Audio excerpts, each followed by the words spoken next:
10 දිනේ දවසේ උදේ කමාන්ඩෝ එකේ SF එකේ කොල්ලෝ යද්දි ඒගොල්ලෝ කරපු සේවය ගැන ජනාධිපතිතුමාගේ පැත්තෙන් කියලා තියෙන්නේ මොකක්ද දන්නවද?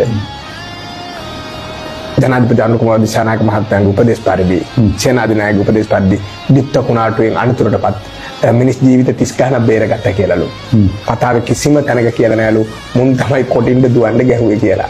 ඔන්න කමාන්ඩෝ එකට ඒව තමයි ගැහිලි. දංගස් පවා පෙරලනවා ගහනකොට. පෙට්ටි බ්‍රිගේඩ් එක කියන එක නැති වෙන්න ගැහුවා. ගොඩාක් දුරට මේ මැරෙනවා පේන්නේ නැහැ. LTT දෙකට කැඩි එක. ඒ කියන්නේ කොහොම ගන්න විදියක් නැහැ. ගන්න ඉස්සරලා මම එම් කරලා කරන්න ඇවිල්ලා කියනවා. කවිරු කතාවට ඇවිල්ලා කිල්නොච්චි අල්ලන එක මහින්ද රාජපක්ෂගේ දවල් හිමියා. ප්‍රභාකරන් කිව්වේ ජීවිතේටවත් කිල්නොච්චියට ආමිකට එන්න බෑ කියලා. නමුත් මේ බලකොටුවත් අපි විනාශ කරා එක දවසින්. එක දවසයි ගියේ අපිට. අපේ ගෲප් එක බැස්ස එක දවසයි ගියේ. අපි එම්ම දාන කියා දුවනකන් ගැහැව්වා. අපි බංකර් ගිහිලා ක්ලියර් කරායින් පස්සේ බොඩිස් මුකුත් තියුණා මුන් දිව්වා. දාලා දිව්වා. බංකර් පෙළම අපි ගියේ පැත්තෙන් අපිට බංකර් දෙකයි ආවුනේ.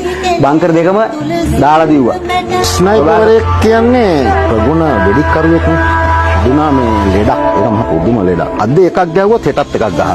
එහෙම බලපෑම මේ මව්බිමට කරන්න ආවොත් මම හිතන්නේ මේ මම වගේම මේ තුවාල වෙලා ඉන්න අහපව පිරිසකට එන්න කිව්වත් යන්න පුළුවන් එකෙක්වත් යන්න බෑ කියන්නේ.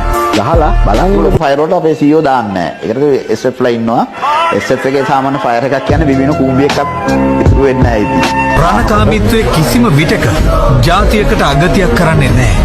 දර්ශනය වගේම රණකාමී බව ඉතා වැදගත්.